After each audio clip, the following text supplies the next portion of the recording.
Hello and welcome to Manic Movies, a series where we talk about the madness of movies. I'm Ryanimaniac, and welcome back to The Road to the Endgame, where we're taking a look at all the films of the Marvel Cinematic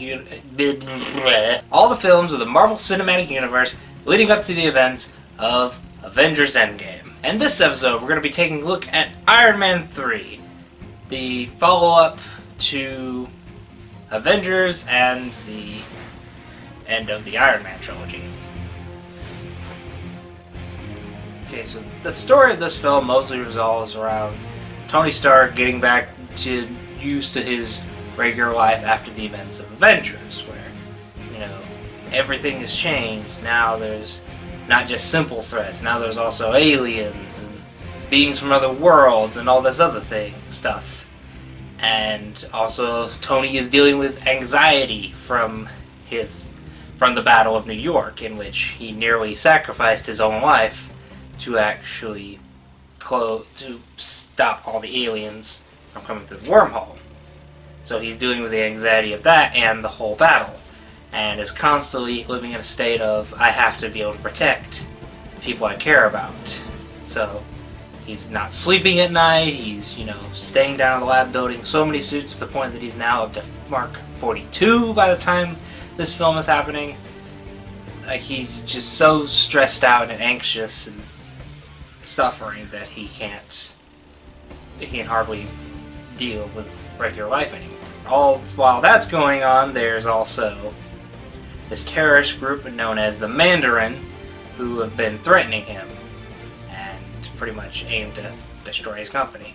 And also there's this other guy who, played by Guy Pearce, I forget the character's name at the moment, but he's a rival of Tony's who wants to get revenge on him for ignoring his ideas years ago, and that sort of thing. He's got in charge of this super drug thing that's makes you super powerful. It's not explained very well, but it can also regrow limbs and stuff like that. It's not very explained very well. But basically, Tony's got a lot on his plate.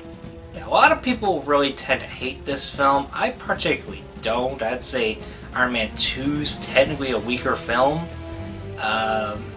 Just the fact I want to say this just has more going for it in terms of a story. The other one was just kind of, Tony's gotta do this. I mean, there was a whole lot going in that one, but it's just a whole lot of different plot threads. Whereas this one, it feels a little more focused to me. This one was compared to Iron Man 2, where it was just constantly jumping from plot point to plot point, and it just felt very unfocused overall. Plus, I want to say the villain's a little better.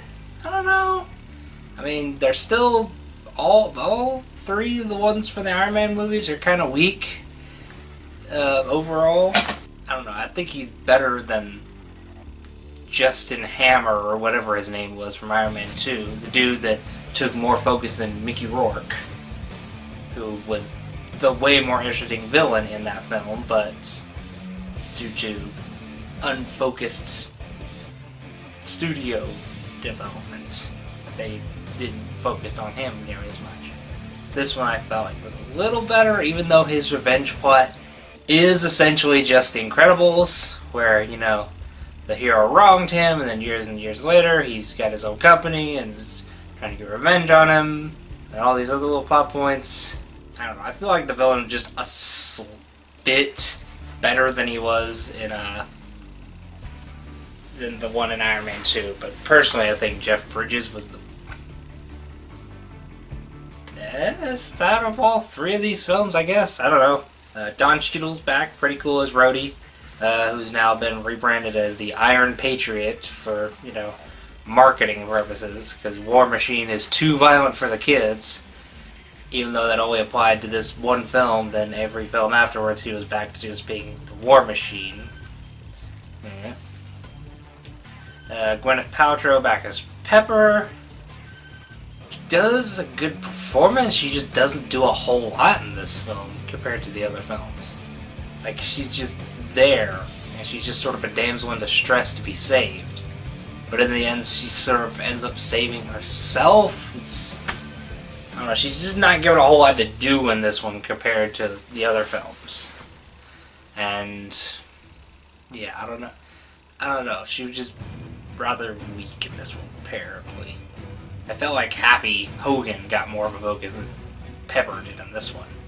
Ben Kingsley as Trevor, aka the Mandarin, the one that made a lot of fans upset that they were butchering the Mandarin, even though it's ended up being revealed in a short film later that the Mandarin does exist in this universe. This was just the fake version, but there is a Mandarin in the MCU.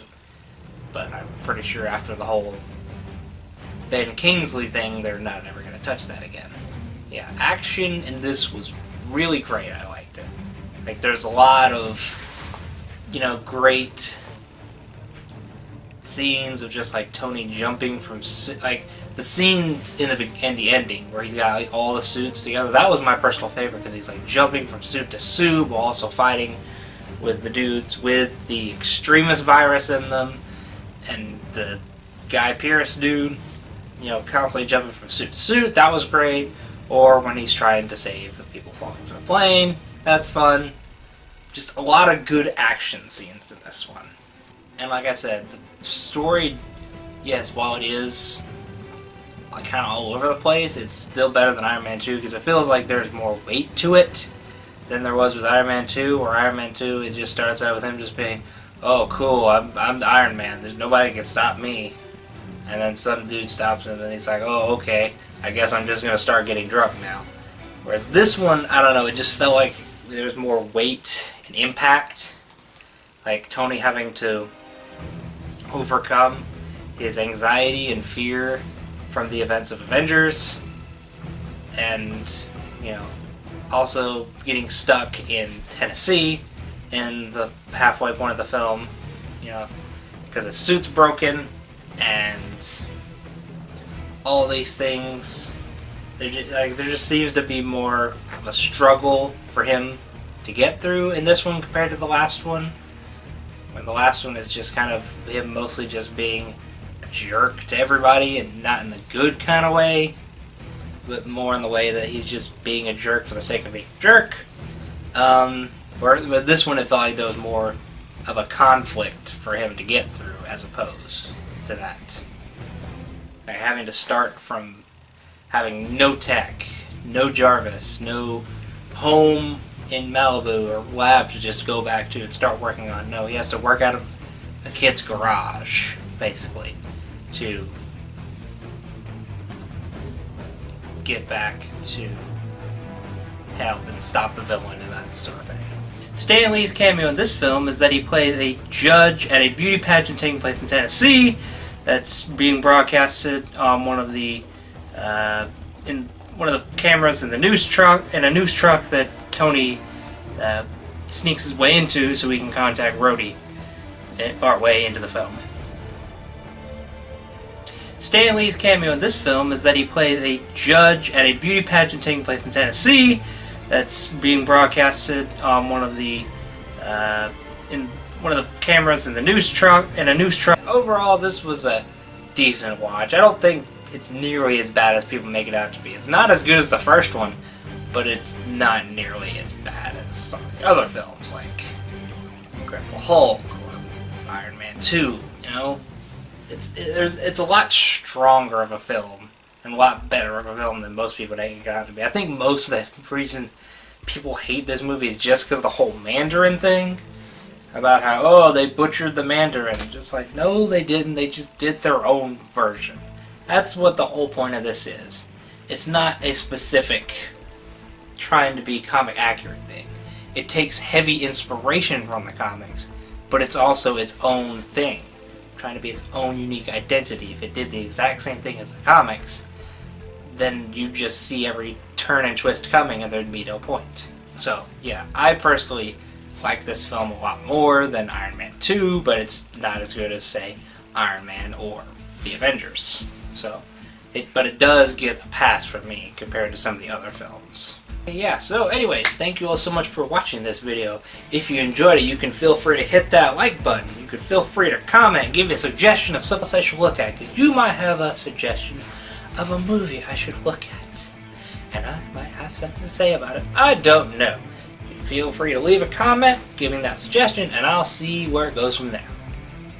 Or you can subscribe to see more of these reviews, or you can check out my Halloween series review, or you can check out my Kingdom Hearts live streams I've been doing.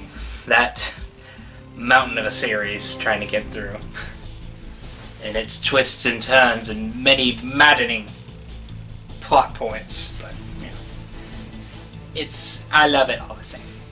But anyways, with all that being said, stay sane in the insane world, and I'll see all you little loonies